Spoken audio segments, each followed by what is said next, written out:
90 to 95% of real estate agents don't succeed in their first 2 years. You all have heard of this, right? Anyways, on today's episode, you get to hear some of the lessons I learned and why that 90 to 90% is actually true. Welcome back on Wealth and Wellness with Grace. I'm so excited to share with you some of the lessons I learned as a real estate agent in 2023. It was one of the toughest years for me because I've been in real estate for 6 years as an investor, but literally 2 years as an agent.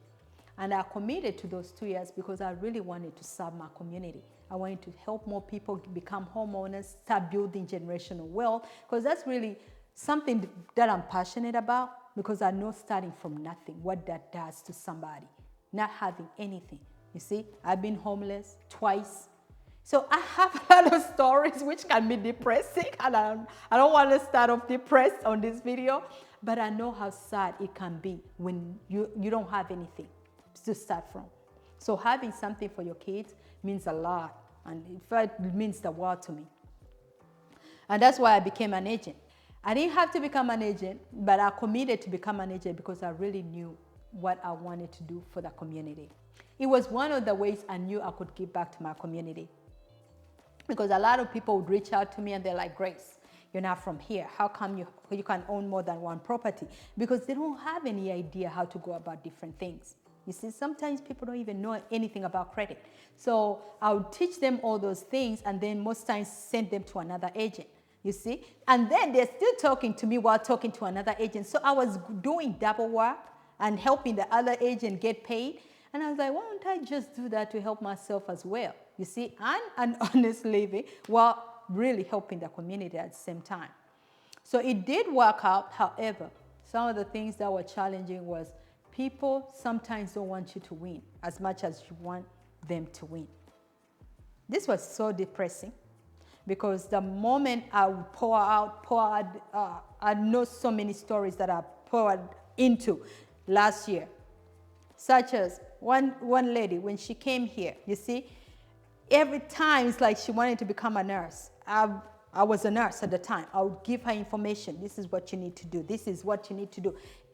When I knew they were in finals, I'm checking on her. You see, I'm wishing you all the best. I'm this and that. So I'm always pouring into her.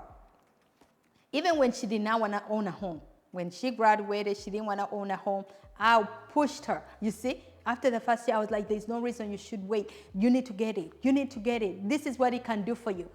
Finally, she's like, calls me and she's like, Grace, now I'm ready. You pushed me enough.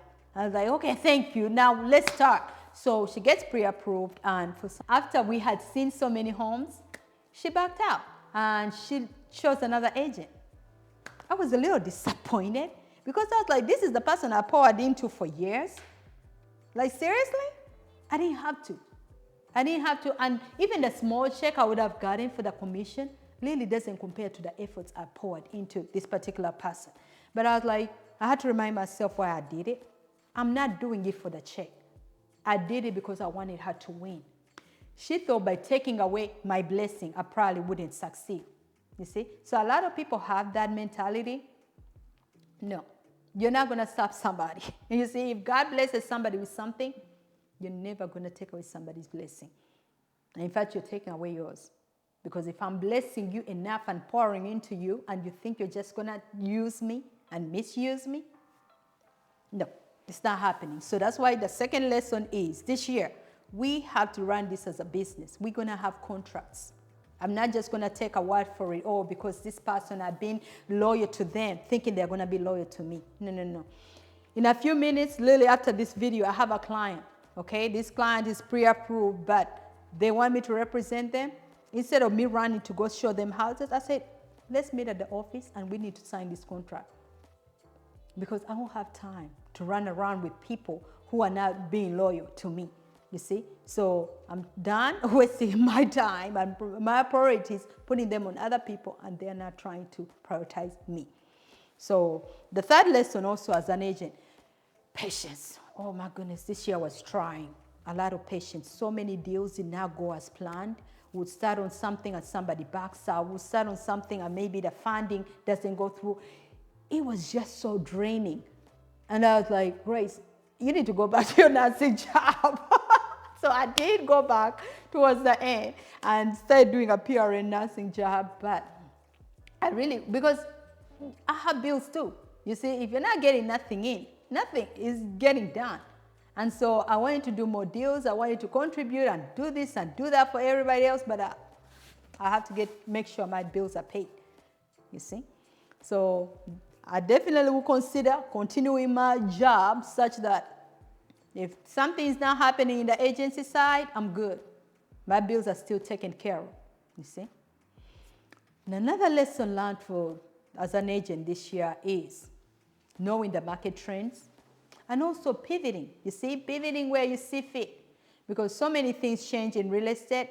It goes up, it goes down, buyers market one day, sellers market. So it can be challenging like that.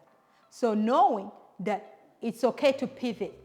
You see, nobody's going to laugh at you. Oh, especially not many successful people, entrepreneurs who have dealt with entrepreneurship will laugh at you because they know the challenges of entrepreneurship. You see, the only people who laugh at you will be the people who don't have any idea what it takes to be an entrepreneur. Because it's tough, it's hard work, it's dedication. You see, it's a lot of ups and downs, and most times more downs than ups. You see, but with persistence, you can do it. So I persisted and made it to the 2-year mark as an agent as of this month. And I'm super excited because I'll continue serving my community. I'm not giving up.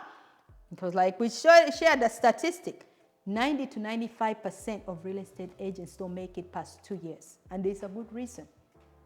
Because this is not easy.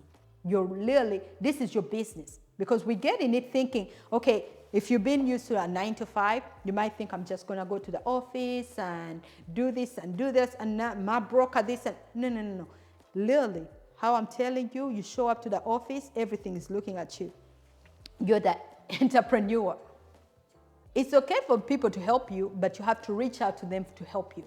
You see, making your calendar, whatever the plans you have, you get to set that schedule and you get to commit to that schedule. Nobody's calling you, asking you, why didn't you show up here? No. You get to get those clients. You get to promote yourself. You get each and everything you have to do it on your own. So that can be challenging for a lot of people, and that's why most people don't end up making it. And in fact, they say most times agents don't even make minimum wage. If you look at all the sacrifices, the sleepless nights, the 100-hour weeks you put in, the person making 40 hours a week might be better than you because for them, they have a committed schedule. They go home, they get to rest. You don't get to rest. You're literally on the phone, you're on the computer. You're doing so many things to help your clients, and those things are not paid. You see that? So it's unfortunate, but you have to have a passion for it. You see? So that's where the passion comes in. Your passion needs to be more than you wanting a paycheck. You see? So I'm excited for all of you interested in entrepreneurship, and I'm hoping that you really consider it. But learn some of these lessons such that when you become an entrepreneur, you know what it entails, because it's not going to be easy. Another lesson is making sure that I stick to my schedule, not everybody else's schedule. Because with entrepreneurship, like I mentioned, sometimes people, especially people who are not paying, will take a lot of your time. So I did that this year. They want me to go here. They want this. They want that. So you're taking the same person to showings, to 10 showings. Like, what are we doing? You see, if we're not putting in a contract with 5 showings, no. You need to find somebody else because you're not going to waste my time. You see? So I have to stick to my schedule, tell them these are the times I can show you housing, not your time, my times when I can put you in my schedule. You see? Because most times when they give you the times and then they tell you I can't do this, I can't do that, that tells you how the relationship is going to be. You need to set your own schedule. And whoever doesn't respect your schedule, maybe shouldn't be your client. You see? And another thing also was, this was a really good lesson. When I take people to showings, because most times I really want people to win, and I love that about me. You see, the problem is if they're not interested, I feel so sad about it. I'm like, oh my goodness, this was a good deal for them. This year, 2024, They don't want the deal. I'm going to be secure in the deal. You hear me? The 4 places that we are under contract, I took the client. She wasn't interested. Okay. I gave her a week. I was like, okay, let me know for sure this week if you still want to move forward with this. Still not interested, I put a contract in it. Right now, we are under contract, you see, under Kissa Homes. Because if we see it and we know it has value, what are we waiting for? But most times I'm always thinking, oh yeah, I don't know, because then my client might like it and I don't have time to go back and forth. If they don't want it, fine. Moving on to the next person who might be interested. And if my business can afford to acquire it, why not? So that's what I'm going to do, so that I'm not wasting so much time doing nothing. This year is going to be quality clients only. I can't emphasize that enough, because I want to help people, but what type of people am I trying to help? Is it anybody? No. It has to be quality people who follow through, not people who are wishy-washy. Oh, my husband is not comfortable me purchasing. Oh, well, then you're not the client I want, because I need a client who's committed to the process as much as I am.